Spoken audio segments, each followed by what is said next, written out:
Hi, I'm Jennifer and this is Kate, and every once in a while on our channel we come across a book that is just so good we tag it as a Catholic book find.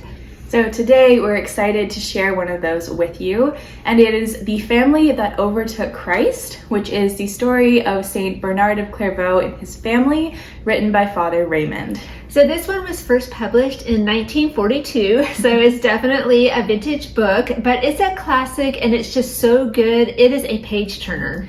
And it is long. It is over 400 pages. Yes, that's a lot, we know, but we are convinced that it is worth it. So today we're going to be giving you 5 reasons why you should read this book. So we first saw this book mentioned online and we had to track it down through the interlibrary loan system at our library, but it was well worth the effort because number one reason to read this book is that the story is just flat out amazing. There really is no other word for it. We have never read a saint biography quite like his. So Saint Bernard is a pretty well-known saint. He started the famous Cistercian monastery at Clairvaux in France. And in case you're not familiar with the Cistercians, they're a pretty hardcore, strict order of monks.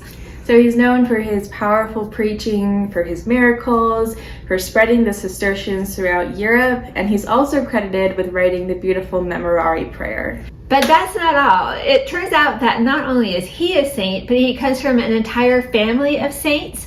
And this is what this book is really about, is how each member of his family overtook Christ to become a saint.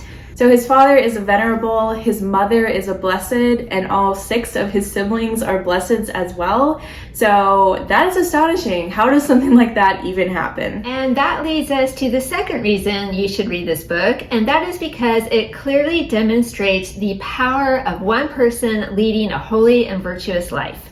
So nowadays, it can be very hard to live a virtuous life in this world.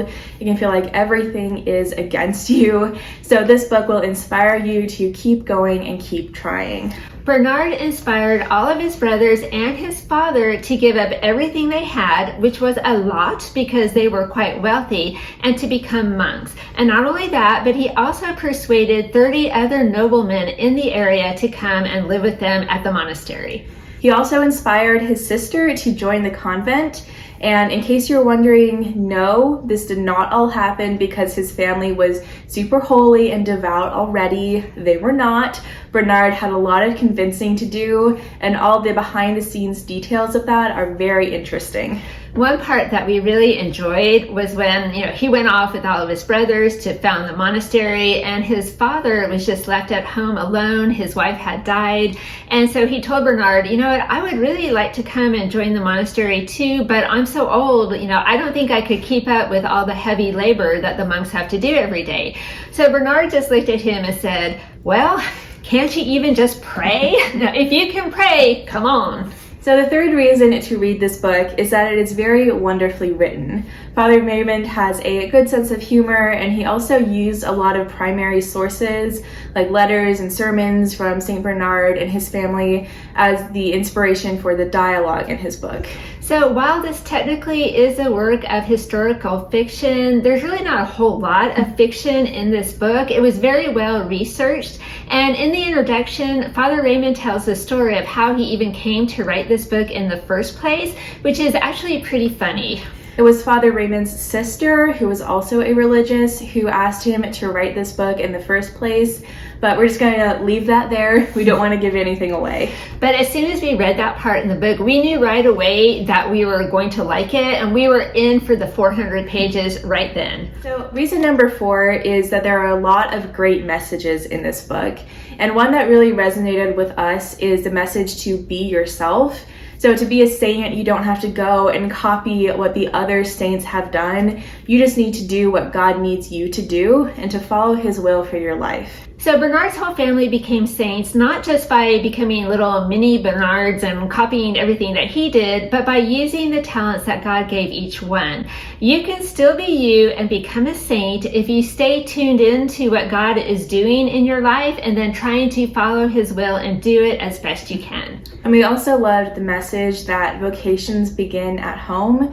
You can clearly see that the way that Bernard's mother lived her life and raised her family had a huge impact on all of them. And the fifth reason to read the book is that it just contains so much good wisdom and advice. I don't think really anyone could read it without feeling like, oh, I read this and this message was meant just for me. In my case, there was one part that really jumped out at me. It was a letter that St. Bernard wrote to a nun. She had written to him saying, oh, Bernard, I'm so overscheduled, I'm so busy, I'm so stressed trying to run my convent, I don't know what to do. And he wrote back a 2-word reply, and it was this: love serves. And he also gave the advice to his friends and family that we should be living close enough to Christ to be able to catch up to him. So hence the title, The Family That Overtook Christ. And we should try to be Simon of Cyrene's every day and be so close to Jesus all the time that we can help him carry his cross. We should not be like some of the apostles on Good Friday who were just like trailing behind Jesus. As Bernard pointed out, it will do us little good to follow Jesus if we never catch up to him. So a few more thoughts about the book. There's so much good stuff in it. We could just go on and on, but we won't. The book is long, yes, 400 pages, but also it is a very easy and enjoyable read. I mean, it just went by like that. It could be a great family read aloud or even a confirmation prep course.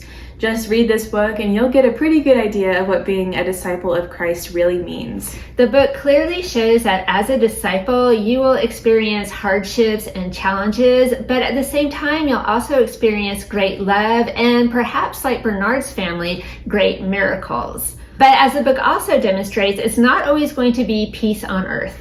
And there won't always be peace at home either, but God can work with that. The book describes some run-ins that Bernard had with his siblings, especially his youngest brother, Navard. At one point, Navard had some very choice words for him. But even though Bernard was quite famous by that time, he still listened to his younger brother and heeded his advice, which we think is just a really great lesson. And then one part that we really enjoyed about the book was when one of the monks asked Bernard, well, what's the hardest thing about being the abbot of the monastery? And Bernard said, well, I'll tell you what my biggest mistake has been, and that is expecting men to be angels, forgetting they're just men and thinking that they're going to be angels. They are not.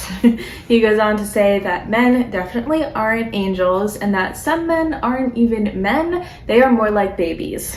So we know that sounds harsh, but that's something I really took to heart because I make that mistake with my students. I expect them to be angels when in reality, they're really just teenagers, and many of them are still just babies, especially spiritually.